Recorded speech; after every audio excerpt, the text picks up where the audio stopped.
Une bière de moins. Avec ton livre. La maison restaurant du Bourgeois. Le même Pas nécessairement, là, chez les éphémérides,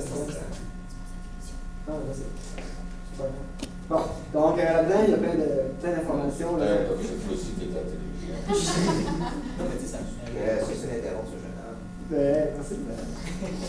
Donc, ça, il y a des informations générales, genre des coûts d'astronomie de la région du Québec, dans le fond, des contacts internationaux, toutes les ascensions et déclinaisons droites de la Lune ou du Soleil, les planètes, les tableaux des occultations rangeantes, ainsi de suite, plus éphémérides, mais il y a aussi des affaires fixes comme les objets métiers, les étoiles variables, les tableaux des étoiles les plus brillantes, et les étoiles doubles, puis c'est ça. Les radiosources, puis différents renseignements divers et des unités de mesure, je dis ça. Alors, il y a les bibliographies. Il y a aussi l'adresse du club Jupiter. Et aussi l'adresse du club Jupiter, eh bien oui! Et puis, c'est un manuel, un livre très complet qui ne coûte pas si cher que ça. Le prix est remarqué. Observer le ciel, là, je ne sais pas s'il y en a un qui va sortir cette année.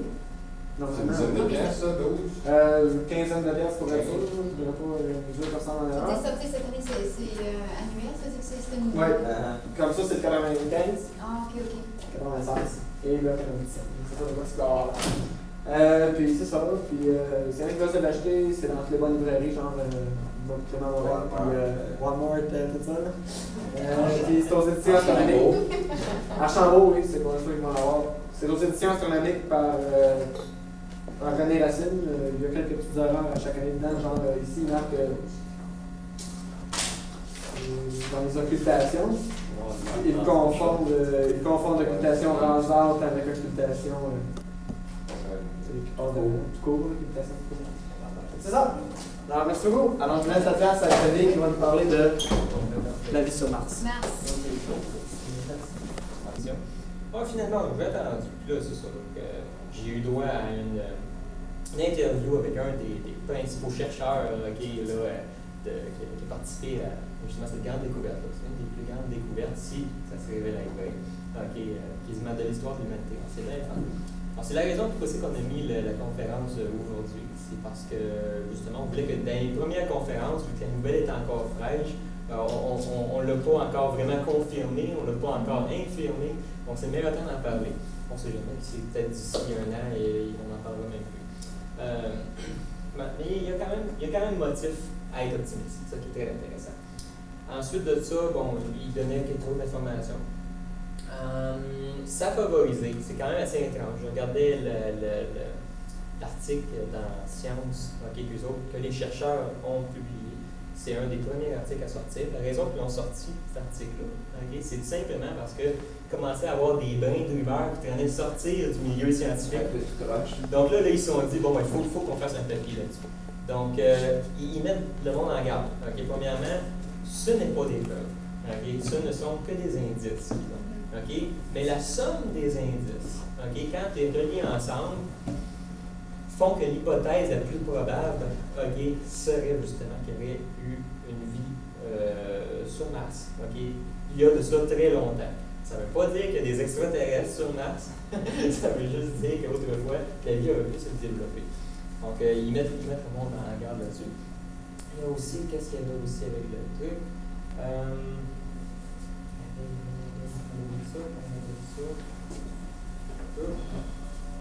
Bon, c'est pas mal tout ça, j'ai fait le tour. Il y a une chose que j'essaie de me ressouvenir. Les preuves. Ah oui, c'est ça. Ils attendent, comme tout, évidemment, comme tout bon cheminement scientifique. Les chercheurs s'attendent, disent, voici les résultats. Voici des résultats dont l'hypothèse la plus probable est extraordinaire. C'est vraiment extraordinaire de trouver ça. On n'a jamais vu de quoi tel nulle part dans le système solaire. Donc, ils se sont dit, à un événement extraordinaire, comme je citerai Carl Sagan, on a besoin d'une preuve extraordinaire. Donc, ce qu'ils s'attendent, ils vont mettre toutes leurs preuves, tout ce qu'ils ont pu trouver à la disponibilité du milieu scientifique. Et ils espèrent que d'autres équipes de chercheurs vont venir étudier leurs résultats, voir s'il y a moyen d'infirmer, confirmer leurs résultats. Puis après ça, ils disent que d'ici un an environ, c'est ce qu'ils disait d'ailleurs dans l'entrevue que j'ai vue tantôt. D'ailleurs, si vous pouvez pogner une émission Discovery, c'est à Discovery Canada. Ok, si vous pouvez pogner une des reprises qu'ils donnent, là, des fois même à 2h du matin, je pense, ce soir, chose de genre. Il en parle. Puis, donc, c'est ça. Donc il espère, il dit que d'ici un an, il devrait être pas mal sûr à savoir oui, il y en a ou oui, il n'y en a pas. Comment ils vont faire? Vous pouvez ça. Il y en a ou il y en a eu? Oui, il y en a eu, c'est ça. Ok. Puis là, ils ne savent pas pour de ça, hein, s'il y en a présentement. Okay, la chance qu'il y en ait présentement, en tout cas, c'est faible. Ils ont analysé des échantillons, il y a des gens qui ont analysé des échantillons. Les échantillons qu'on a analysés, comme expliqué, n'étaient pas dans des zones vraiment propices. Là où le aurait dû se développer sur Mars. Les prochaines zones vont aller, compte tenu des expérimentations qu'ils ont fait dans des milieux sur Terre qui étaient sensiblement les mêmes milieux que sur Mars, ils ont regardé où est-ce qu'ils pourraient potentiellement trouver de la vie sur Terre dans ces endroits-là, puis ils vont aller à peu près en même place, dans le même genre d'environnement. Puis c'est assez intéressant parce que. Pourquoi je vais le faire? C'est que. Ah oui, c'est ça. Comme il disait dans l'article qui ont sorti de Science, justement le monde qui ont eu ça, les éditoriaux sur la question, ils trouvent ça très intéressant parce que c'est une des rares découvertes de notre époque, scientifique, qui n'a absolument aucune répercussion financière, mais qui intéresse énormément le gouvernement, puis qui finance, les gouvernements, surtout qui appellent le Sénat, tout ça, américain, qui aiderait à financer des futures missions à la NASA. D'ailleurs, il avait déjà prévu de faire des voyages très prochains. Des vols en 2010. Non seulement. Puis en plus de ça, très prochainement, là, nous allons avoir deux. Mars Surveyor, puis Spin Surveyor, je ne suis pas sûr. Pathfinder. Pathfinder, ok, c'est ça, ça fait un. Il y en a un deuxième aussi qui risque d'être dans une autre année après. Ils viennent en groupe de deux, dont un, c'est un véhicule qui devrait pouvoir un peu se promener sur Mars. Ça va être intéressant. Comme je te disais, pour les vols habitués, ils viennent de dissocier complètement. Ils viennent Ce matin, Clinton annonce officiellement qu'il revoyait tout le programme d'analyse pour Mars. D'accord pour les vols robotisés, mais les vols habitués. Oui. D'ailleurs, je pense que les technologies encore pour faire vivre le monde dans cette longueur-là n'est pas encore, je pense pas, assez adéquat. C'est ça. Il y a une Américaine qui a trouvé le temps là, dans la station B. Ben oui. Il reste un mois de plus que prévu. Non, Mais c'est pas plus. L'Américaine, a battu le record pour les Américains. Par la force des Alors, choses. comment ça technologie? Elle a failli, il reste encore. Ouais. C'est de deux cheveux. C'est quoi les indices qui vont sortir par la mission? Ah, ça, va tout arriver ça dans mon prologue ou dans ma suite des choses. On peut des petits dessins de la face. Ouais, donc. Il voyait bouger, donc de toute façon, c'est un possible. Il n'empêche qu'il serait intéressé à disséquer un peu le fossile, savoir si une membrane cellulaire. On va jaser peut-être un peu plus tantôt. Mais c'est pas fait tout de suite. OK. On est dans le domaine du petit. Ouais, exactement. OK, ben là, je me suis dit qu'on pourrait peut-être faire un petit retour sur justement la planète. Non, le mythe, c'est vraiment. OK. J'ai malheureusement pas fini. Le mythe vient d'où? Bon. Les mythes, Non, c'est pas tout à fait exact dans mes feuilles, mais justement, je vais commencer par le mythe. C'est mieux que de commencer de cette façon-là. OK. On va intituler ma petite section Les Martiens. Les Martiens en général. Ben oui. OK. On va avoir des fonds pour envoyer des satellites sur Mars. Ça vient surtout de l'apparence de Mars. OK? Ça a l'air que l'apparence de Mars, il faut dire que Mars a toujours fasciné l'homme. OK? Ça, c'est une chose. OK? Même à l'œil nu, sa couleur rouge là, est assez prononcée. OK? Ce qui a eu d'ailleurs son nom de dieu romain de la guerre, de Mars. C'est là que ça vient. OK? Puis d'ailleurs, son inclinaison est assez semblable à la Terre. OK? C'est-à-dire qu'il est de 25 degrés, OK, par rapport à 23 degrés par rapport au plan corporel du Soleil et les planètes. Donc, il est ça se peut, ouais. Par rapport à la Puis, donc c'est relativement semblable. Puis, ce que ça fait qu'on a à peu près les mêmes saisons ici, sur Mars, OK, que sur Terre. OK, à la petite différence près, étant donné que Mars a fait une révolution du Soleil en 1,88 fois plus gros que ce que la Terre prend. Bon, je ne peux pas calculer malheureusement ce que ça me donne, là, mais ça doit me donner pas moins d'un an, 600 quelques jours. Un an et 50 jours. un an et peut-être 28 mois, quelque chose de genre. Ouais, j'ai fait ça. Mais donc, les saisons, au lieu de durer 4 mois comme ici, on dit environ 6 mois. OK? Puis ça donne que ça change la phase de Mars en plus. OK? D'ailleurs, au moment où le Soleil, que Mars approche et arrive à son point le plus près du Soleil, OK, j'ai appris ça en faisant mes recherches, il paraîtrait qu'il y a des tempêtes de sable qui se lèvent sur Mars à ce moment-là. Ça va être régulier en plus. C'est ce qui fait qu'on peut difficilement le Ouais. savoir. Puis ce qui arrive, c'est que le sable, OK, Comme ça, on va ouvrir les. 187. ça? OK. Puis ce qui arrive, C'est ça, c'est pas jaune, tu vois pas. le sable arrive et couvre les détails de Mars. Ce qui fait qu'elle peut devenir plus éclaircie et moins éclaircie. En fait, le moins éclairci, c'est comme elle devrait être sans la tempête de sable. Donc le sable fait comme effacer un peu le détail. Donc, c'est vrai que je savais même pas que. Les glaces deviennent Très intéressant. grosses. C'est ça, il y a les calottes polaires qui vont diminuer, qui vont grossir, selon les saisons. Ce qui fait que toutes ces petites affaires-là rendent ça assez intriguant pour l'homme. D'ailleurs, il y a une autre affaire. Hein. Vénus a beau être à peu près de la même taille que la Terre, okay, mais c'est quand même Mars qui ressemble un peu plus physiquement. Donc, il y a beaucoup de points en commun avec la Terre. Après ça, bon, justement. Donc, justement, la phase de Mars au télescope devait donner, je m'excuse si je lis contrairement à l'autre fois, c'est que je fais beaucoup de recherches, mais j'ai pas eu le temps énormément d'apprendre tout par cœur. Quand on a une bonne gang dans la tête. On va c'est ça. t'aider. Pas de problème. OK. Ça a du temps, nous autres. Ici, ils me disent ici que à la fin du 19e siècle, okay, l'appellation martien est pratiquement devenue synonyme d'extraterrestre. Ça a l'air que c'est à la fin du 19e siècle qu'on a dit martien. Quand on parle de martien, c'est des extraterrestres. Dans le fond, si on dit vénusien, là, ça ne dit absolument rien. Hein? Mais quand on dit des martiens, on sait de quoi on parle. Ça a l'air que ça viendrait du fin du 19e siècle. D'ailleurs, en 1867, okay, il y a Giovanni, okay, et là c'est. Schiaparelli. Schiaparelli. Merci beaucoup. Je cherchais la prononciation de ce mot-là. OK. En 1867, Giovanni Schiaparelli. Schiaparelli. OK, ça me dit bien. Annonça qu'il avait reçu une série de lignes de marques rectilignes, okay, formant une grille à la surface de Mars. Ça fait que ça.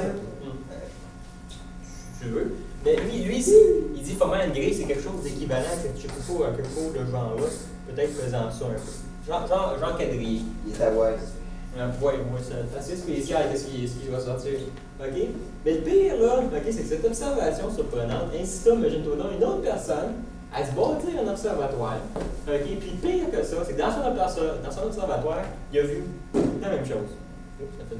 Okay. Donc, il a vu la même affaire. Okay. Il s'appelle Percival Lowell. Okay. Puis lui aussi, il a vu, imagine-toi donc, ces marques-là.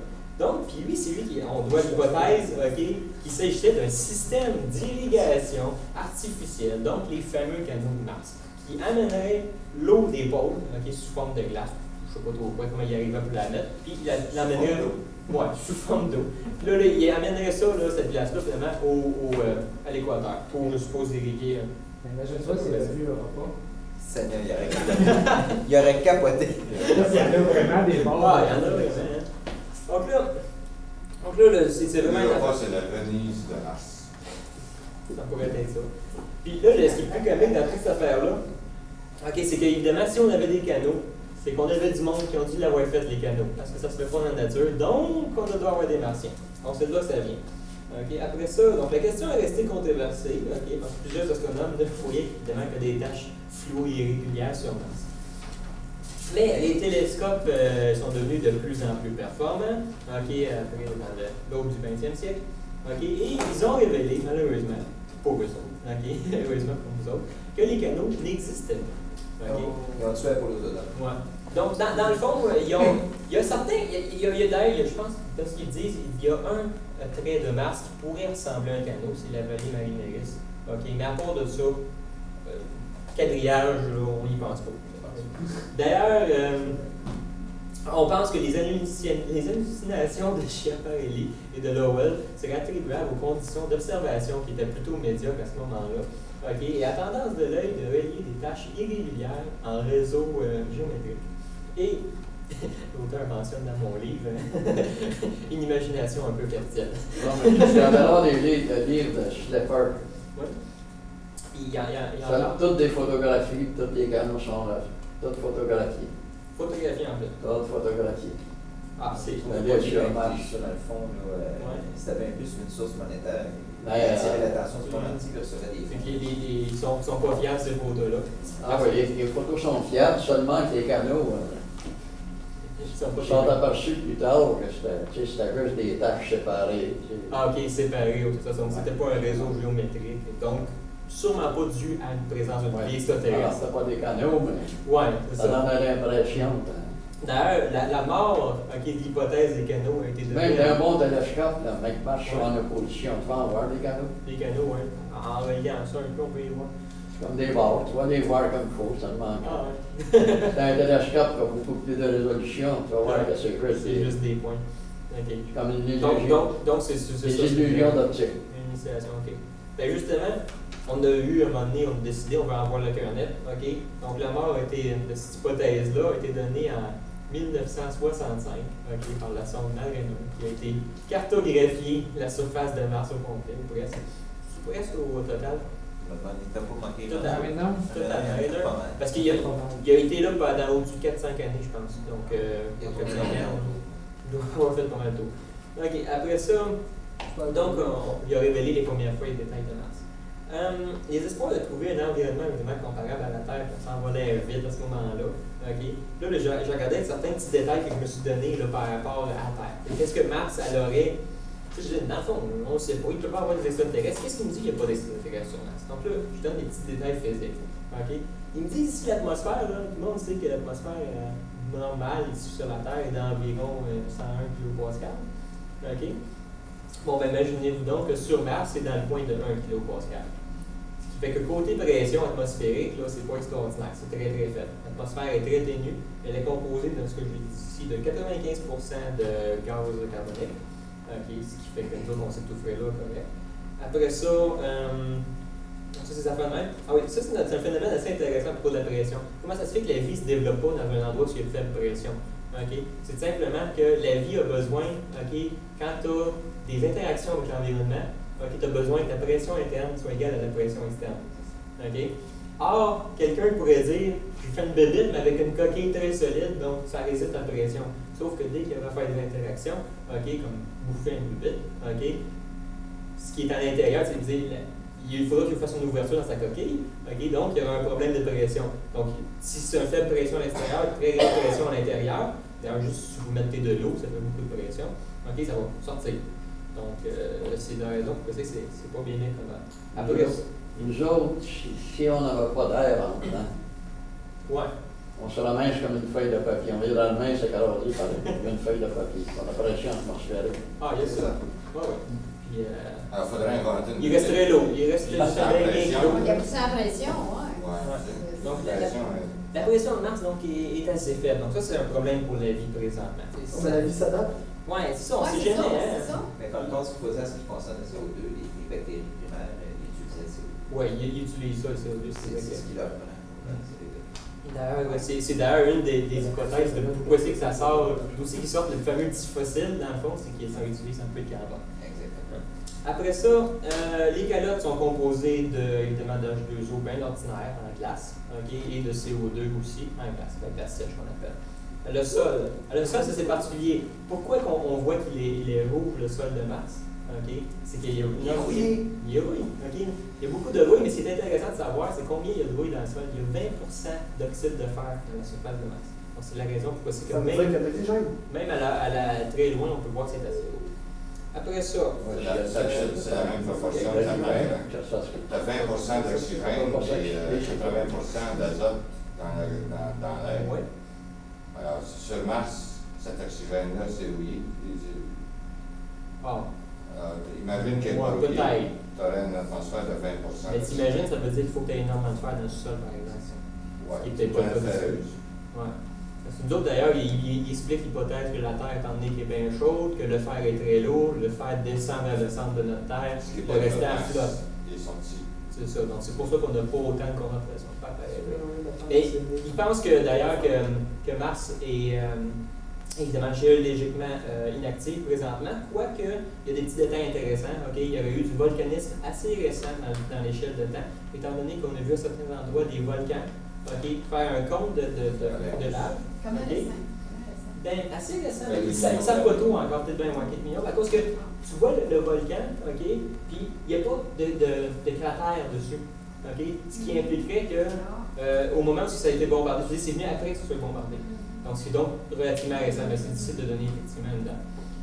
D'ailleurs, parlant de date, là, à propos justement de notre découverte, on va en parler tantôt, ils disent qu'il est très difficile déjà de prouver que la vie a existé sur la Terre il y a 3,5 milliards d'années. Donc, il dit imaginez à cette heure sur Mars.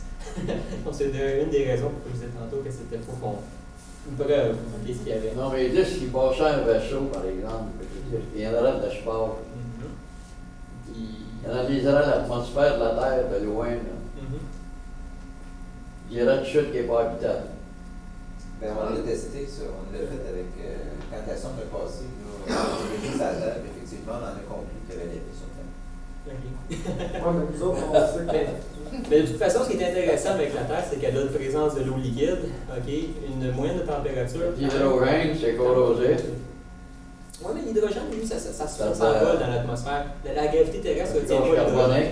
Ce qui fait qu'il flotte, c'est la raison d'ailleurs pour laquelle on n'a pas d'hydrogène dans l'atmosphère terrestre. Pourtant, il y en a plein dans l'univers. Comment ça fait qu'on n'en a pas ici? On n'est pas chanceux. On a un pavillon de recherche d'hydrogène, justement, à l'IQTR. C'était une concentration massive, mais c'est pas naturel. Okay. Donc, en fait, c'est sous forme d'eau. Et sous forme d'eau, d'accord. C'est la seule façon. C'est la seule façon de l'accrocher. Pour qu'elle reste lourde. C'est de la lier avec des molécules d'oxygène. c'est un composé, ça. L'hydrogène, c'est acide. Ça? C'est acide. Ça. Oh, grave. Ça, c'est deux petits H avec un gros. En tout cas, c'est des détails chimiques. Ça, c'est fait de l'eau. C'est très amusant. Ils sont même dans cette forme-là pour ça. Mon Dieu, qu'ils en savent des choses, les petits. Puis, oui, l'effet de serre, c'est amusant. Hey, on a du gaz carbonique sur Mars. On dit que l'effet de serre, c'est à cause de nos chars ici sur la planète Terre, à cause du gaz carbonique qui la fond. Donc, il va y avoir un effet de serre énorme sur Mars, 95%. Mais il est tellement ténu, l'atmosphère, ce qui fait que l'effet de serre a un résultat, ça a l'air de plus 20 degrés Celsius seulement sur leur température. C'est pas extraordinaire. Ça permet quand même de voyager de moins 40 degrés. Ben, ça a l'air moins 40, c'est sûr. Oui, c'est pas trop bien. Mais ça, c'est ça, là, tu peux y aller. Oui, mais ça, c'est l'été, ça. Ça, c'est l'été. Moins 40 degrés la nuit, puis plus 20 le jour. C'est pas trop pire. Oui, c'est L'été. Oui, l'été. L'hiver, là. Pas trop dans ton moment. Ah, c'est ça. Moins 140 à moins 173. Rajoute-toi quand tu vas.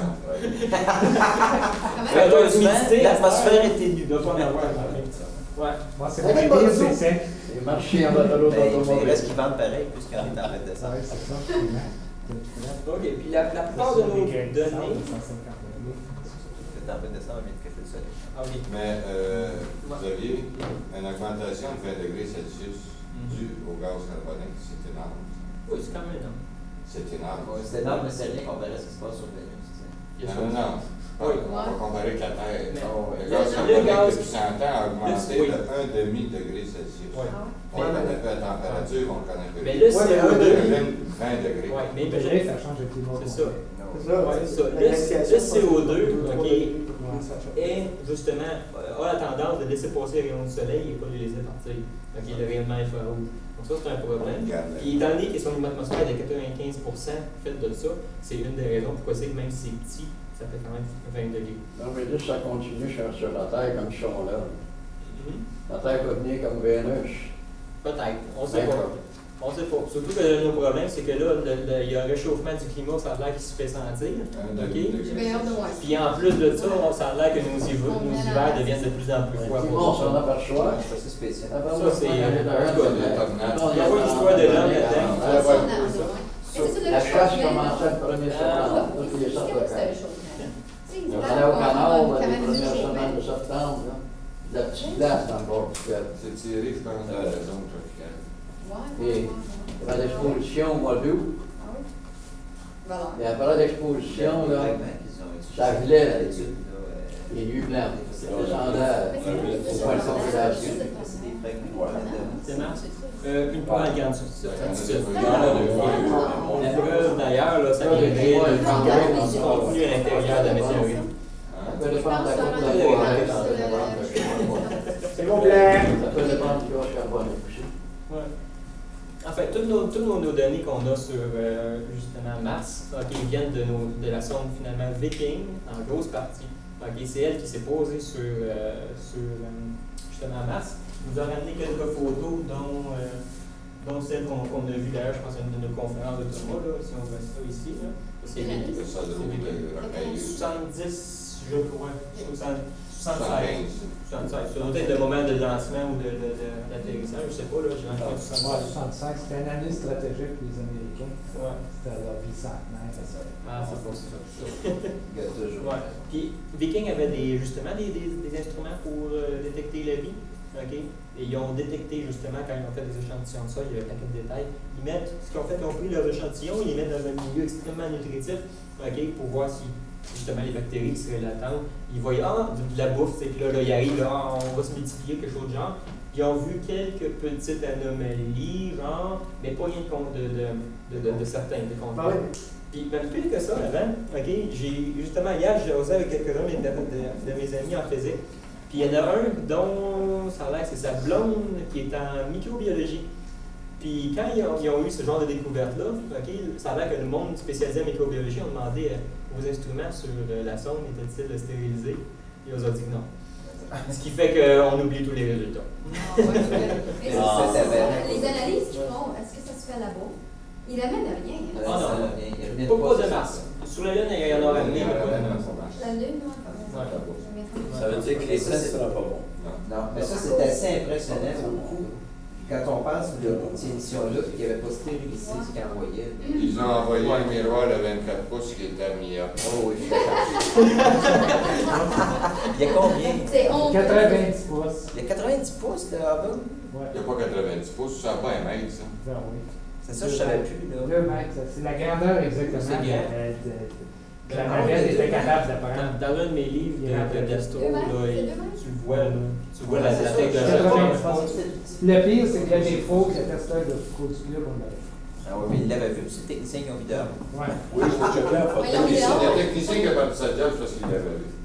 En plus. Moi, ce que je veux dire, c'est que si on envoyait du son ici, comme par hasard, elle s'amuserait à tomber dans la misère à Sahara ou bien en Antarctique, il n'en trouverait pas de vie. Parce qu'il y avait quand ils ont réalisé la méthode, c'est ce que la plupart Mais c'est pas une poignée de sable, là. C'est pas une échantillon de sable, là. Pas sûr qu'ils vont en trouver.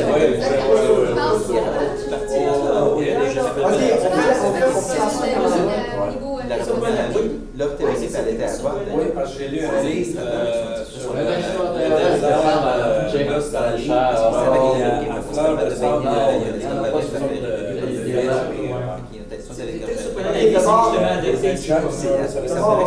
en Antarctique, parce que ça neige partout à faire il y avait deux, je vais pas vous dire qu'il y a une poignée de neige. tests qui démontraient que le télescope avait cette aberration. C'est pas des fois les affaires sont bonnes dans les airs, il y a des petites micro-bactéries dans les airs. Ils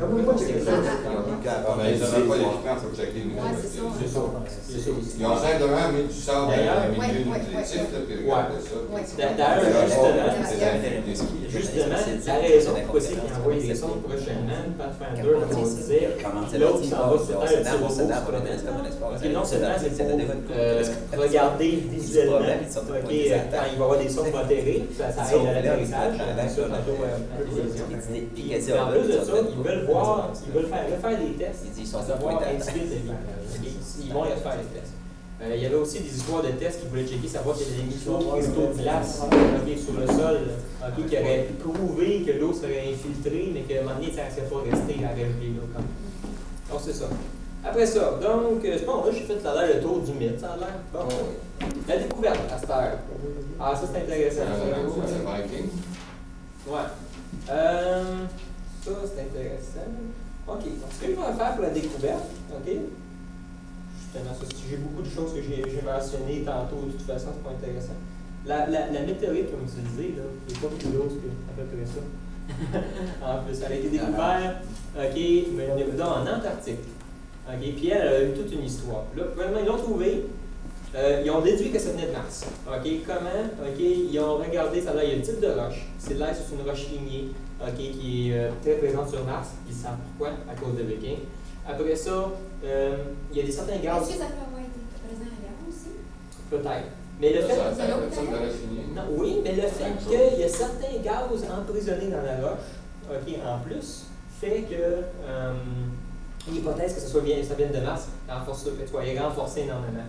J'avais dit ici, vous pensez que does it come from Mars really?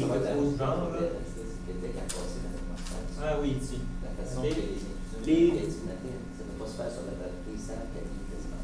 Ça, c'est une chose facile à simplifier. Mais après, pour dire de où elle vient, et il dit les 12 météorites martiens. Les 12 météorites martiens, OK, sont des roches, des météorites ignées, plutôt inusités. Il y a des. Il y a beaucoup de noms associés à ça. Il y a le. De toute façon, c'est très technique. Là. Je ne sais pas s'il y en a qui peuvent comprendre ça, du SNC achondrite. En tout cas, la chondrite. Je ne connais pas trop ça. Il y en a un qui s'appelle le Cherboté, il y en a un autre, le Nakshla, un autre, c'est le Chassigny, puis c'est des types d'exemples en l'air. La plupart des météorites martiens sont environ 1,3 million d'années. OK, ça c'est un fait. OK, ou moins. En datation carbone 14. OK, il est vraiment plus jeune, OK, que la plupart des autres météorites de roches ignées, OK, qu'on trouve des astéroïdes. Puis les autres qui sont normalement de 4,5 millions d'années, qui est très vieux. Ils ont aussi un plus haut contenu de volatiles. OK, bon, je pense que justement ça, c'est des gaz, je ne pas ça même. Puis il arrive, il dit la preuve conclusive. Qui fait la conclusion. Non, OK, c'est le conclusion du dense qui vient justement de Mars, vient du mesurement justement des gaz emprisonnés dans à l'intérieur d'un des météorites. OK? Ça a l'air que un des météorites? Oui. Puis il y en a plusieurs? Oui. Il y en avait 12 météorites qui ont été trouvées à cet endroit-là. Puis ces gaz emprisonnés-là, ça a l'air d'autres qui disent match. OK? Match. Ressemblent énormément à ceux qui ont au même genre de type de gaz intérieur qui ont trouvé avec la sonde Viking quand il a été mesuré, ça va être dans l'atmosphère de Mars. Ça a l'air que l'atmosphère de Mars a une signature bien particulière qu'on va trouver dans les roches. OK. Puis après, il dit Please refer to the Mars Meteorite Fact Sheet for more information. OK. C'est intéressant de vérifier. Je ne l'ai pas. OK. S'il y en a qui ont Internet, j'ai pris mes sources ici. C'est d'ailleurs, comme il dit sur une des pages, la source la plus détaillée à date qu'on a sur le phénomène. Okay? D'ailleurs, moi-même, ils ont paru, ils disent tout le temps à la télévision, oui, mais ils ont publié ça dans Science. Okay? Sauf que j'ai été voir le Science, justement, du 16 août 1996. Or, l'article, il se trouve à être ça de gros. Okay? Oui, Science aux États-Unis. Les autres font une sorte d'hebdomadaire. Je ne sais pas si c'est bi-hebdomadaire ou hebdomadaire, mais je ne suis pas trop sûr. Puis, c'est Ancient Life on Mars, puis ça fait ça. Puis le pire, c'est que, vous voyez ça ici, c'est leur opinion à eux autres, avec quelques-uns de leurs chercheurs qui ont interrogé. Puis l'article en question, c'est ceci en bas, puis un peu de ce qu'il y a. C'est pas vraiment quelque chose d'extrêmement technique. Okay? Donc, finalement, j'ai découvert que leur article qu'ils ont sorti en premier dans Science contient à peu près toutes les informations, mais il y en a un peu plus sur leur site Internet. Donc, c'est pas mal de temps. J'ai été voir le site Internet, il y a des affaires très intéressantes. OK, maintenant, on va aller s'amuser avec la vie de notre cher météorite. Okay? Justement, je me suis décidé que juste un peu tantôt, là, avant de venir, aussi, ça serait intéressant pour la conférence de rendre ça un peu plus visuel. Donc, j'ai fait ça pour 30 minutes, mais si vous voyez, c'est pas très professionnel. J'ai fait ça l'ordinateur, fait sortir ça. Bon. OK. On va commencer comment? Ben, ils se disent que, bon, à l'époque, il y a 3,4 milliards d'années. OK. Mars était plus chaud, il était plus humide. Ça, c'est ce qu'on croit généralement. OK. Donc, possibilité que ça pluie, mettons, quelque chose du genre. On ne pas parler souvent de pluie. C'est pas grave. Il y a eu de l'eau qui s'est infiltrée dans des fractures. OK? C'est ce qu'il dit, l'eau pénétrée par la surface. Et non seulement elle est pénétrée dans les fractures, mais ils peuvent avoir fait des sortes de petites rigoles souterraines, un peu comme notre réseau, comme on a ici, là, les sourciers, toutes ces affaires-là qui trouvent ici. En tout cas, c'est des réseaux, là, des réseaux d'eau. Exactement ça. Des réseaux phréatiques. OK? Après ça, l'eau était saturée de gaz carbonique. OK? Venant de l'atmosphère et des minéraux riches en composés de carbone. Les autres, ils appellent ça carbonate. J'espère que tu vois. C'est carbonate. Carbonate, ça se dit en français? Je n'étais pas trop sûr.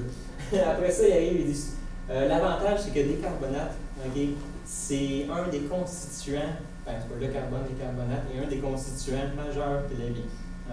D'ailleurs, il va y avoir il y a d'autres trucs associés aux acides aminés qui s'appellent le polycyclique aromatique hydrogénique, quelque chose de bizarre. Le PAH. Je me souviens plus vraiment si j'ai le bon terme, mais c'est quelque chose qui ressemblait à ça. Après ça, bon, ils se disent, et ça aurait pu croître ces petits organismes-là dans ces crevasses-là. Une fois que ça passe dans l'eau, il y a de la boue, ça commence à se ramasser dans ces sédiments, ils se font écraser là, réfugier là pendant le restant de leur vie.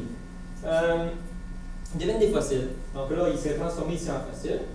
Après ça, il y a 16 milliards d'années, là c'était ici 3,5 milliards. Là, il y a 16 milliards, mais là, il y a un astéroïde qui est tombé sur Mars. Frappe Mars très fort, projette des morceaux dans l'espace, quitte la gravité de Mars, ils ne reviendront plus jamais. C'est le vieil adage, tout ce qui doit monter doit descendre, ça n'applique pas dans ce cas-ci. Après ça, on a ce morceau aurait flotté des millions d'années, il serait tombé dans l'atmosphère il y aurait seulement 13 000 ans. J'ai essayé de chercher, je n'ai pas trouvé comment ils sont arrivés à 13 000 ans. Bon, bref. C'est peut-être à cause de comment ils ont daté l'extérieur de la roche par rapport à l'intérieur. Je ne sais pas, peut-être la friction. Il n'y a aucune idée. Après ça, bon, ils sont tombés et ils sont tombés en Antarctique. Puis il a été conservé jusque-là dans la glace. Puis c'est une exposition financée par le National Science Foundation des États-Unis qui a permis de découvrir ces roches-là. D'ailleurs, quelqu'un tant qu'à parler c'est très bizarre. Oui, c'est peut-être intéressant de voir un peu en question la chose. Ça nous amène à mon d'intérêt. Est-ce que j'ai fait mon mieux? Voici ALH84001. Oui. Ici, on a des échelles. C'est 1 kilomètre, ça? Non, 1 centimètre. Ah. C'est très petit. C'est le petit morceau de météorite. C'est ça. D'ailleurs, comme c'est notoire, les scientifiques ont toujours beaucoup d'imagination. Puis on se demande évidemment pourquoi il a appelé ça AL. Bon, c'est à cause qu'il était sur le Alan Hill. C'est un field de niveau, c'est ça un champ de glace. Donc Alan Hill. Devinez quoi, ça a été découvert en 1984. Donc le 1, peut-être un des météorites. Peut-être je sais pas, 2, 3. En tout cas. Est-ce qu'il a été touché à ce moment-là? C'est pas dans son état original, hein? Je pense pas. Il semble être coupé ici un peu sur place. En tout cas, j'ai regardé tantôt, il y avait une affaire coupée, par exemple, que je n'avais jamais vue, qui est postée à l'entrevue de Discovery Canada. C'est comment ils ont fait pour découvrir des molécules organiques à l'intérieur de ceci. C'est assez intéressant. Ils ont utilisé un studio qui s'appelle un Dual Mass Spectrometer. Non, excusez-moi. Un Dual Laser Mass Spectrometer. Donc, un spectromètre de masse à double laser. Voilà. C'est technique. Je peux le redire très très vite, là. Mais c'est une histoire de 2 plaques chargées positivement. Tu as un détecteur. Tu as un laser qui chauffe ici un échantillon de roche. La roche lance du gaz qui vole.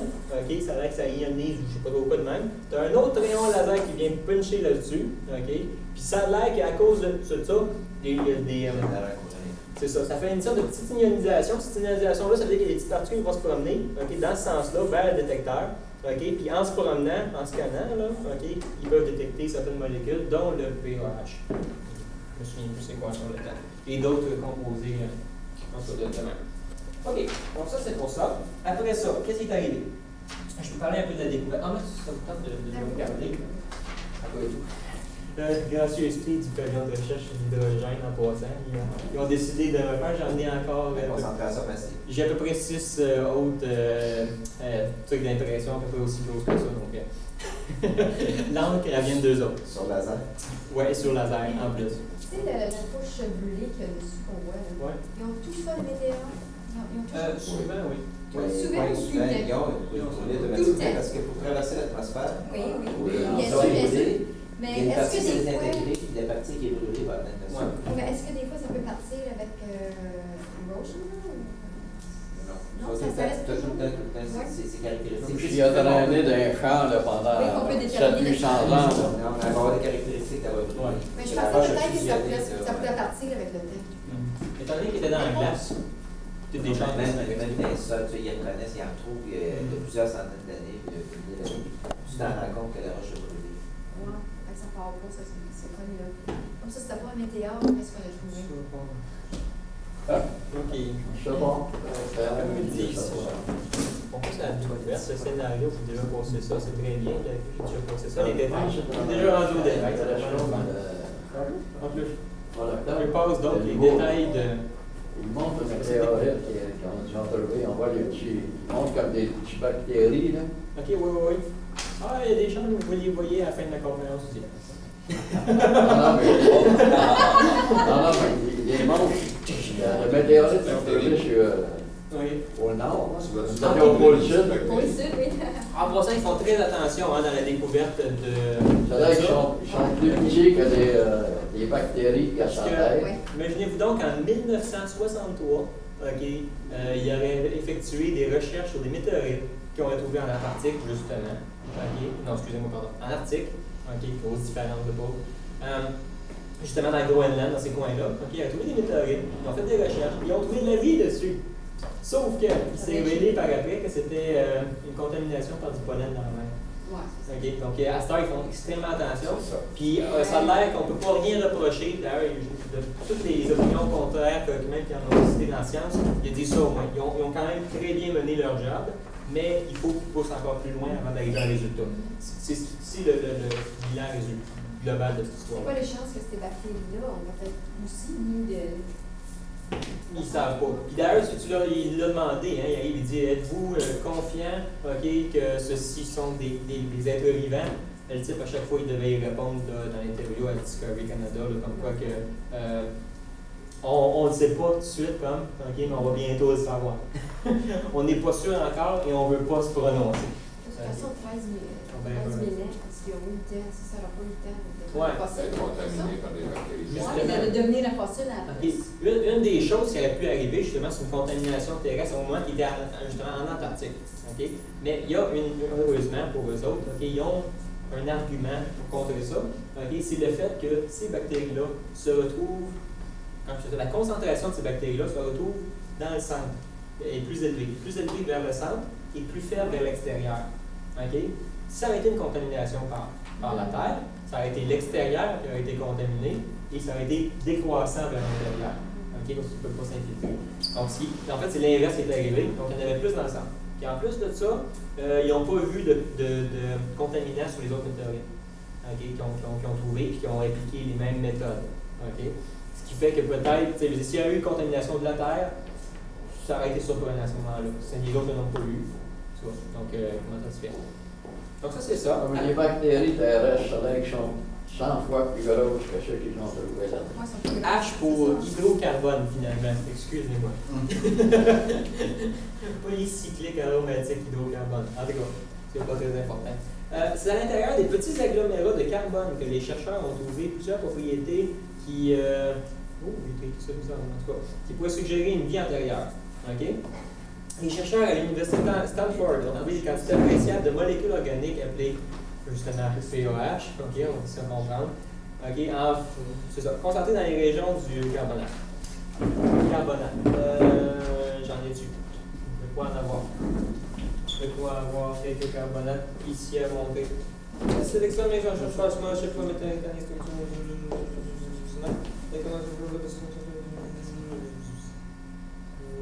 Non plus. J'ai mon index de toutes mes photos. Après ça, Sauville. Après ça, est-ce que j'ai mis des groupements de carbonate là-dedans? Je les montrerai peut-être bien après, simplement.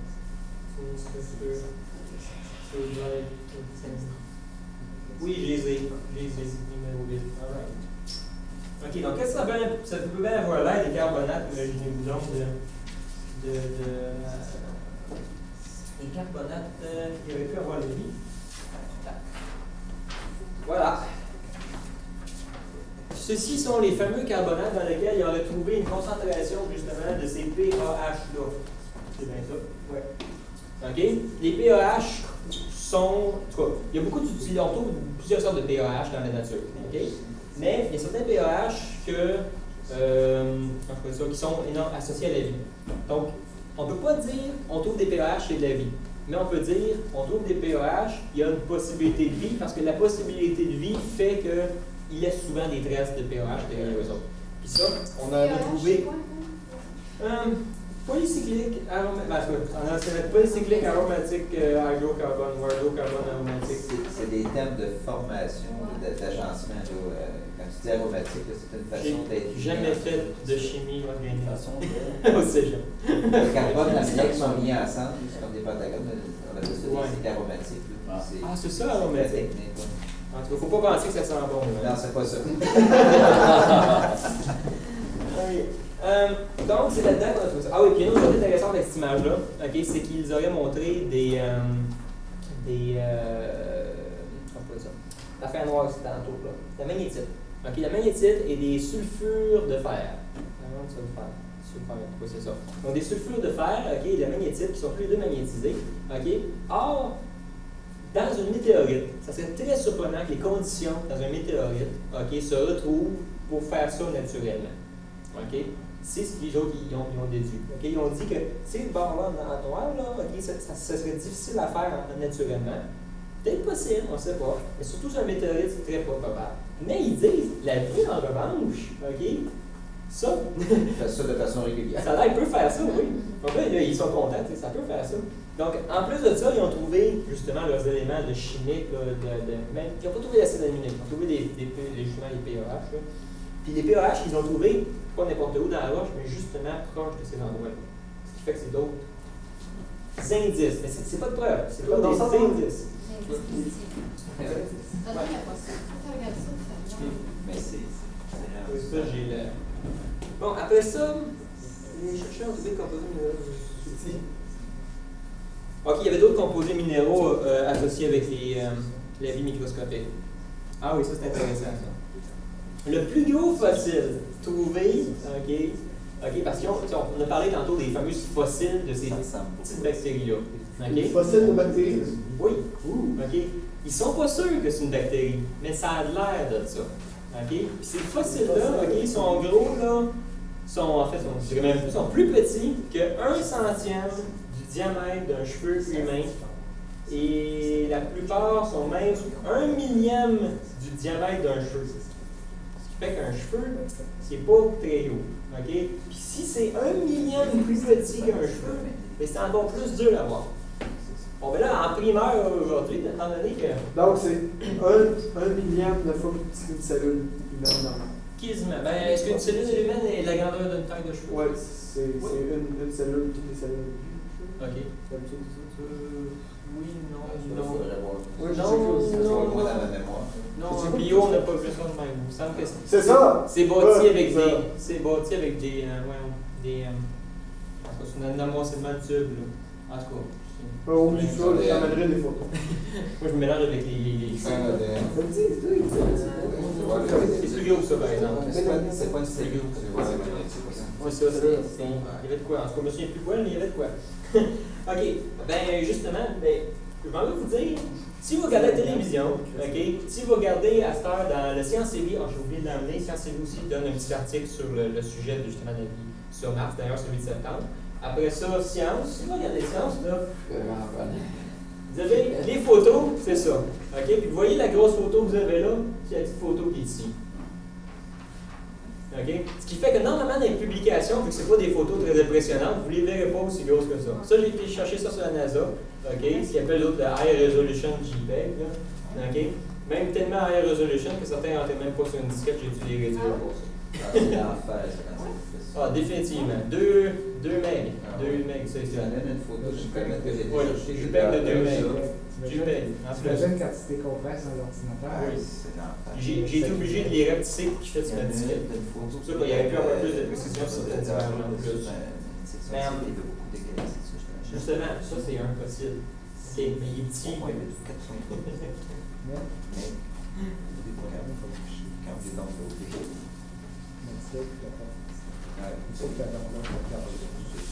le Ceci se trouve à être ce qu'on croit être un fossile, imaginez-vous donc.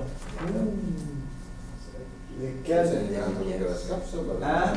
Voici une image au microscope électronique. C'est pas la même chose que ça. OK? Ça, c'est juste pour trouver les composés organiques.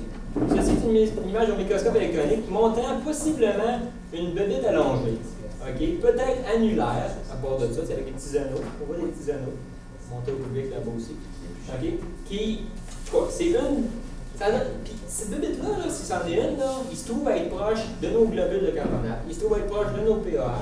OK? Puis c'est à cause de ça qu'ils se disent, ben, ça pourrait être de la vie. Okay?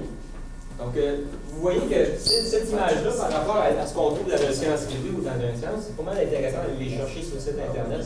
On les a quasiment les résultats de la recherche. C'est très intéressant. Pour ceux qui en voudraient encore plus, j'ai un gros plan. OK, sur Internet, il y a 2 images. J'ai un gros plan de ça. OK, donc ça, là, c'est encore de la bébête. Montre ça, Xavier. All right, je te tiens. Ça a quasiment l'air de ça, hein? Donc ça, c'est... Puis comme je disais tantôt, ils ont trouvé ça dans les globus, c'est tout mêlé au même endroit. C'est pour ça qu'ils disent... C'est pour ça d'ailleurs qu'ils sont avancés en disant que c'est la vie, parce que c'est tellement surprenant comme nouvelle, il faut quand même que tu aies des bonnes preuves. Donc eux autres, ils n'ont pas des preuves encore, ils ont des indices, puis ils ont essayé de faire ça très rigoureux. OK? Donc, on sait rigoureux, puis c'est ce qui est ça. Ça a la qualité ça, c'est comme ils disent, le centième diamètre d'un cheveu. Okay. Puis même moins. Peut-être lui, je pense, peut-être qu'il pourrait même être le millième à part de ça. C'est entre le centième et le millième de cheveux. C'est très petit. Okay? C'est vraiment plus petit que la c'est tellement la base. La chaîne d'ADN était juste légèrement plus petite que ça. Puis une des raisons pourquoi c'est que tout le monde pourrait se demander, oui, mais c'est en 84 qu'on a découvert ces météorites-là. OK? Comment ça se fait-il que si c'est en 84 qu'on a trouvé les météorites, puis que ce soit en 92 qu'ils ont fait une découverte, et en maintenant en 96 qu'ils sortent la grosse nouvelle? Justement. OK? Il y a 2 affaires okay, qui ont poussé la recherche. Pourquoi associer la haute technologie à ça et l'utilisation de la haute technologie? C'est les 2 facteurs qui ont fait qu'on puisse voir ça. Le premier, pourquoi on a utilisé ça? La technologie est forte sur des objets de même. Ils ont découvert sur la Terre, OK, dernièrement, OK, des nanobactéries, OK, qui étaient plus petites que ceux qu'on avait vus. Donc, ils se sont dit, s'il y en a des plus petites sur Terre, on peut peut-être aller voir s'il n'y en avait pas des plus petites aussi sur Mars. Donc ça, c'est intéressant, c'est ce qu'ils ont trouvé. Deuxième affaire, ils ont développé un nouveau système de microscope électronique là, qui permet d'aller voir encore plus détaillé certaines affaires de genre. Bon, ben, je vais le continuer. Ça veut dire que ça va être amélioré. Peut-être. Ça commence à être ici. Là, rendu là, c'est plus de l'optique. Rendu là, c'est plus de l'optique. Hein? Je veux dire, c'est que des électrons, OK? Ça envoie des signaux électriques, c'est tout généré par ordinateur, cette niaiserie-là. Là, ça sort sur un écran d'ordinateur. Okay? Il n'y a plus de phénomène de miroir ou de lentille. C'est ça qui est spécial. C'est ça. La recherche a duré pendant, imaginez-vous donc, ça a l'air sur lui. OK? C'est sûr qu'il y a eu des procédures d'analyse avant ça. Il a fallu qu'on dise, bon, ces météorites-là, ils viennent de Mars. OK? Ça, c'est une première chose. OK? Ça a été bien établi. OK? Puis après ça, ouais. Après ça, il y a une autre chose qui est arrivée, c'est ça, ouais. Donc, non seulement qu'ils ont déterminé que ça, ces météorites-là, ils venaient de Mars, mais en plus, OK, ils ont appliqué. Ouais, je vais peut-être trouver ça ici.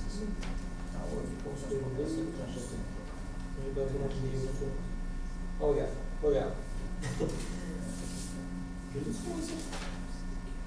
Ah oui, c'est ça. Il a été. Ça a pris 2 ans avec cette haute technologie-là pour arriver au résultat qu'on a aujourd'hui. C'est pas arrivé là, quand même assez récemment. Les nouvelles ont commencé à sortir vers avril dernier. Okay? Puis en août, là, ils ont sorti au public dans Science. L'article que j'ai là. OK. Bon. OK. Ah, j'ai des définitions ici de notre météorite. OK. La météorite, OK, s'appelle AL H 84001. Est trouvée en 1984. dans le champ de glace du Mont Allen. OK. Ça, c'est bon. Du Mont Allen, c'est pas Allen Hill. OK, Allen Hill, je me trompe pas. Mont Allen. A-L-L-A-N. Puis, j'ai remarqué, tantôt j'avais dit Allen Hill, puis là je t'en ai demandé Mont Allen, c'est la même chose qu'Allen Hill. Après ça, en Antarctique, par une expédition du programme de recherche de météorites du National Science Foundation, comme j'ai dit tantôt, il a été conservé pour études laboratoires du mythe de météorites. Ah oui, un des laboratoires principaux, c'est le Johnson Space Center. C'est là qu'ils ont fait le travail, OK, entre autres. Mais c'est intéressant, ça c'est c'est une bien bonne question, ça. C'est un des centres préférés de la NASA aussi, là. S'il mentionne ça. Ça se peut, ça. Ça fait au Texas aussi. Ça se peut aussi dans ce coin-là du Texas. J'étais sous l'impression que ça venait du Texas, mais ça se peut sur Washington. Ouais. Puis, c'est une base de force. Après ça, qu'est-ce qu'il dit aussi? OK. C'est ça. Sa reconnaissance de la possible origine martienne a été donnée seulement en 1993. OK, donc ça, c'est une différence. Ça donne que c'est le plus vieux et de loin des 12 météorites. Ça, c'est un cas particulier, les 12 météorites qu'on trouve dans l'Antarctique. OK, vraiment. Après ça, déjà les découvertes. Ah oui, c'est vrai, c'est ça que je voulais chercher. Je viens de retrouver là, ce que je voulais dire. OK. Non seulement qu'il y a eu le Johnson Space Center, OK, et qu'il y a eu aussi l'université de Stanford pour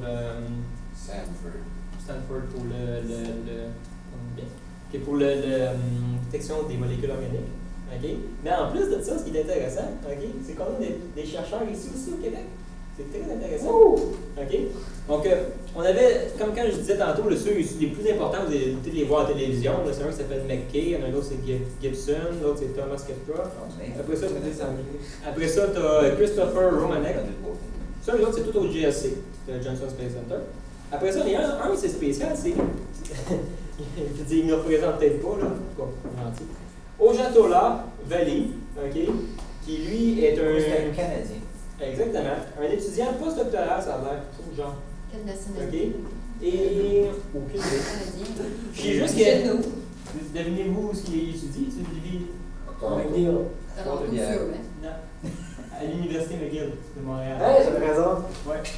Donc, au moins c'est intéressant, de Québec. Au Québec, tout. Donc, oui, puis il y a un petit cas amusant aussi. Il y en a un autre étudiant postdoctoral qui s'appelle Xavier Chini. Ah oui.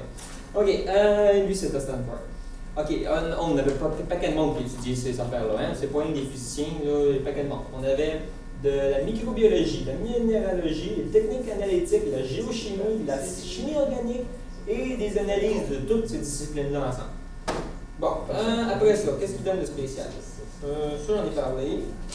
Laser double, c'est ce qui était là. Ça va tout le tour des universités qu'on se d'accord des membres. Il doit en avoir qui suivent ça. Les étudiants, mettons. Ça se peut. D'ailleurs, tu vois, celui qui est passé tantôt à Discovery Canada, là, il donnait ce que tu appelles une lecture, là, un exposé, une conférence en Alberta, dans une université d'Alberta. Intéressant. Donc, finalement, il essaye sur le même sujet. Hein, donc, il essaie de répandre leur recherche, puis ce qu'il espère évidemment il espère que le monde finalement soit capable de les contredire. Si le monde peut les contredire, on va être bien content. OK? Mais ils ont fait leur job. C'est la controverse, dans le fond. Oui, c'est ça. Ils font ça très professionnellement. Ça, au moins, c'est pas pire. Après ça, bon, comme je disais, les PAH apparaissent sur bien des formes, différentes formes dans la vie. OK? Donc, une demi-douzaine de formes. Après ça, l'équipe a trouvé des alliages inusités, ça c'est spécial, des sulfites de fer, de magnétite, qui peuvent être produits par des bactéries anaérobiques et autres organismes microscopiques de la Terre. Okay? Donc on s'attend, certains comportements donnent le résultat qu'on veut. Après ça, bon, dans les conditions extrêmes, conditions, je sais pas c'est ça. Bon. Maintenant que j'ai posé tout ça, je peux montrer le restant de mes images. Les autres images sont moins impressionnantes. OK? Mais en tout cas, c'est bien intéressant pareil. Voilà. On a fait un pareil pour le village. Voici l'image numéro 4. Tu vois le gros là, comment ça?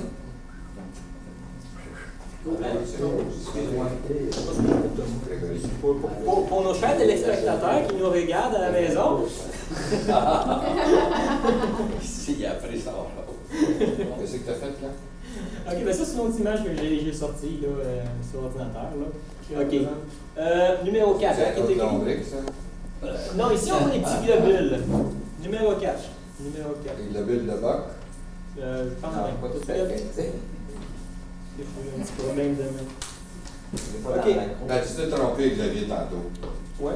Tu as dit qu'il y a beaucoup de monde qui suivait ça fallait être disponible pour vrai. Les gens suivent maintenant le nouveau procès d'OJ, c'est ça?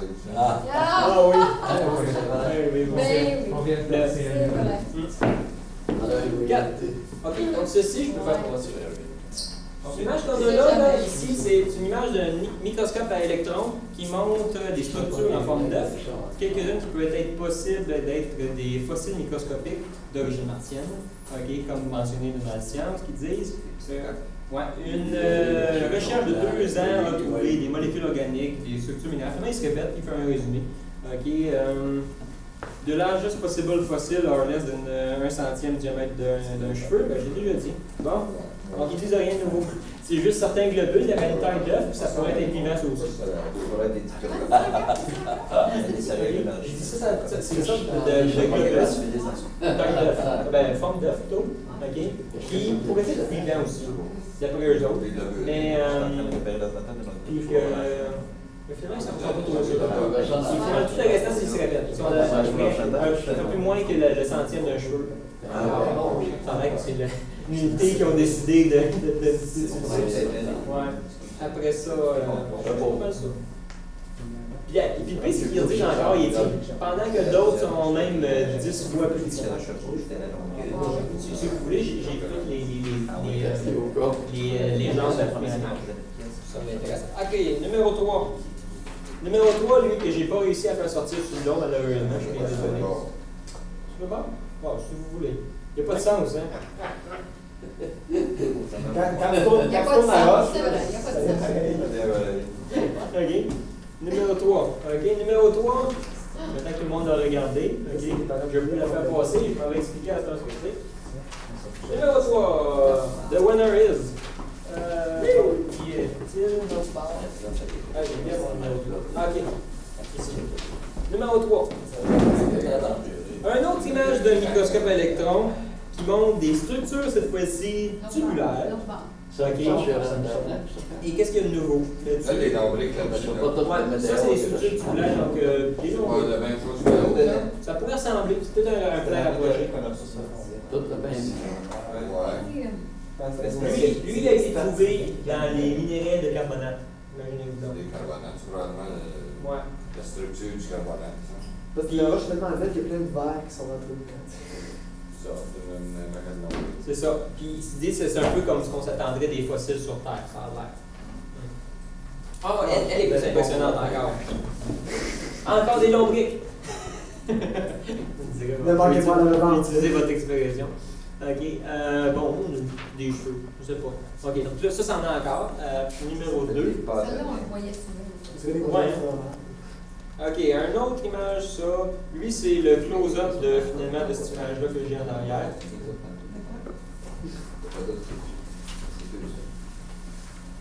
OK, on est supposé d'avoir ici à votre gauche, c'est supposé d'être le. Tu nous caches un petit peu. Oui, je sais. OK, à gauche, c'est supposé d'être un plan rapproché, et à droite, c'est supposé être un plan éloigné. Mais en tout cas, on ne voit pas la différence bien entre les deux. Là. Okay, on ne voit pas l'endroit où ils ont fait le close-up. En tout cas. Ça ici, c'est la roche qu'on va pouvoir le voir un peu plus loin. Okay? Comme ça, moins grossi, ça a l'air de ça. Okay? Ça a l'air que, juste en regardant ça, là, on pourrait trouver certains indices qui nous permettraient de penser que cette roche-là vient de Mars. Okay? Ça a l'air que certains titres sont reconnaissables là-dessus. Puis, donc ça, c'est ça. Bon, voici deux autres choses. Je l'ai vu. Et alors, OK. Vas-y. Donc, aussi, on avait le numéro 2. Il se répète tout le temps. OK, ils disent rien de nouveau. S'il dit quelque chose de nouveau, je vous le dirai, mais c'est toujours la même affaire. Les mécos, petits organismes, petits. Bref, ça revient au même. Suite à ça, bon, bien, j'ai passé tout ce qu'il me faut. La vie? Ouais. Bon, bien. Bon, la vie, c'est avenir à l'avenir. OK. Donc là, je pourrais finalement finir ma conférence en disant simplement que c'est très intéressant. Les preuves s'accumulent, OK, ou tous les indices s'accumulent. Il n'y a pas de rien de définitif, malheureusement. Ça ne veut pas dire qu'on a des extraterrestres sur Mars non plus. Mais d'ici, peut-être serait intéressant que l'an prochain, on pourra refaire une autre conférence, voir si ça a justement évolué. OK? Donc, si ça serait vrai, par exemple, ce serait une des plus grosses découvertes à date qu'on aurait eues, parce qu'on n'a jamais rien vu dans le système solaire de ça. Bon, puis, c'est ça. Puis, si quelqu'un, pour avoir plus d'informations, tout ça, j'ai fait de feuilles ici en avant, là, où on peut tout venir vous voir ça après. Donc, je vous remercie. C'est la fin de ma conférence. Merci. Xavier, si j'ai bien compris, tu vas nous donner la suite l'année prochaine, mais qu'on sache les résultats. Oui. Pourvu qu'il publie. S'il publie des quoi de neuf, là, c'est sûr qu'on va en faire un autre. Là, tu vas parler de la face que Viking a photographiée. Ah non. J'avais une photo de la regarde. La face. La face mystérieuse. La face mystérieuse. La face. Ben, l'Université d'Edmonton, ils font quoi là-dedans? Edmonton? Oui. J'ai pas entendu parler d'Edmonton. Il y avait Stanford, il y avait McGill, il y avait Johnson Space Center. Non, mais le gars, là, t'as parlé tantôt, il y avait des... Ah, ok, oui, en Alberta. Ok, 5 conférences que tu donnes, que j'ai su tantôt lorsqu'il il a fait son interview. Il donne des séminaires un peu. C'est ça. Je ne sais pas s'il y en a à Montréal, c'est peut-être intéressant de voir que c'est un vrai chercheur, un des chercheurs clés de cette équipe-là. C'est intéressant. Non, c'était... Ouais. Ah, est-ce qu'il y a beaucoup de monde qui s'intéresse à ça? Ah, je oui. parle des profanes. Oui. Des profanes? Ceux qui lisent les romans. La journée qu'ils ont sorti... La journée qu'ils ont sorti la nouvelle, là, ça a quasiment passé à toutes les nouvelles. Je veux dire, ils ont publié ça. Okay, tout le temps, là, ils en ont tout parlé. C'est quelque chose d'assez important. Donc, juste pas assez... En fait, pas assez sûr à notre goût. On veut avoir de quoi d'extraordinaire qu'on n'a pas encore, malheureusement. Donc, c'est ça qui est dommage. Puis même, ils disent, certains chercheurs, ils doutent. Ils disent, si vous prenez chacun des indices, un après l'autre, séparément, OK, il n'y a absolument rien qui dit qu'il y a de la vie. Okay? La seule chose qui dit qu'il y a de la vie, c'est que chacun de ces indices-là se retrouvent au même endroit. C'est la seule chose qui fait. Donc, si vous regardez individuellement, comme les photos qu'on a vues tout tantôt, c'est pas suffisant pour vraiment conclure de quoi. Donc, en tout cas, on va espérer que... Là, quand oui, comme je disais au début, il y a des chances qu'ils veulent disséquer une de ces fossiles-là. Okay? Pour essayer de, en l'ouvrant un peu, okay, on peut voir dans certains fossiles terrestres une mince couche qui composerait le corps de ce fossile-là. Si c'était une bébête, c'est la membrane cellulaire des bébêtes. Ça pourrait rester fossilisé. Ça, c'est un de leurs prochains objectifs. Puis comme il disait dans l'entrevue, ils continuent de chercher, ils réutilisent d'autres techniques, puis tu n'y arrêtes pas. Il y a un certain sens, ils espèrent trouver quoi, parce que s'il y a quoi à trouver, c'est intéressant qu'ils le trouvent, il ne faut pas qu'ils baissent les bras. Donc, ils sont assurés que les météorites viennent de là. Mais ils sont assurés qu'ils viennent de là. Comment est-ce qu'ils vont faire pour sécuriser ça? Ça va, c'est à peine. Beaucoup de gens disent que la Terre a été ensemencée par la masse de la vie sur Terre qui s'est développée. Mais ça vient de Mars à l'origine. Ben, c'est surprenant.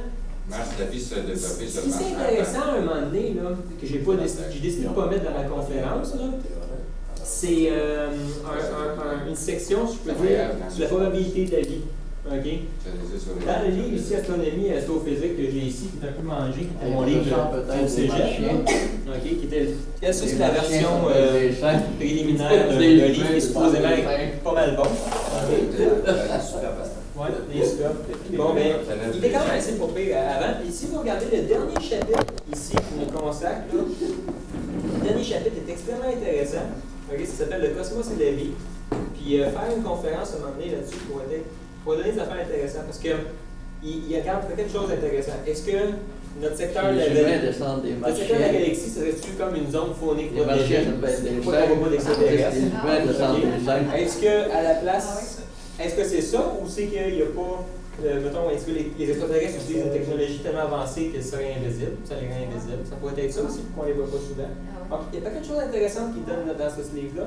En plus, il donne plusieurs hypothèses. Astronomie et. Astrophysique.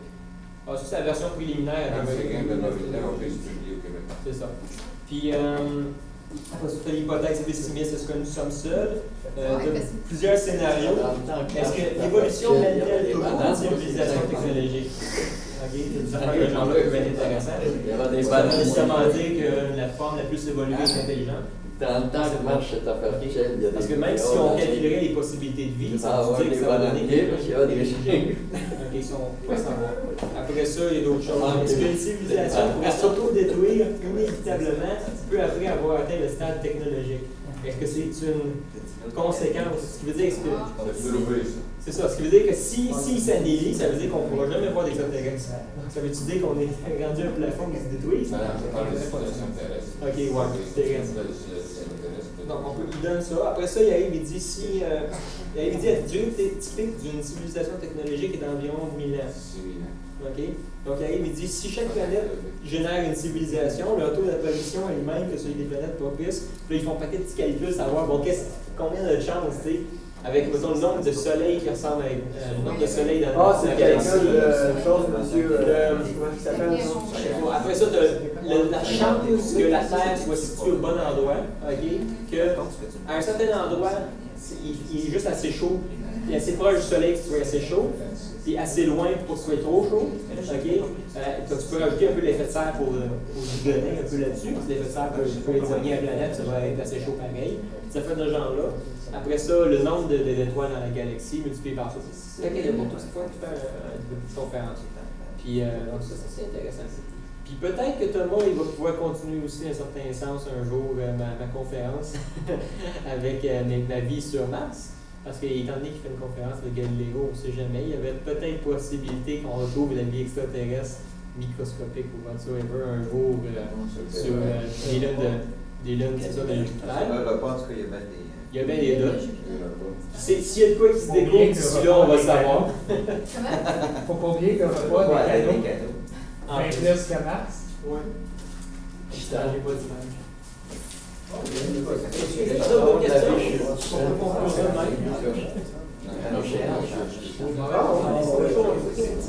C'est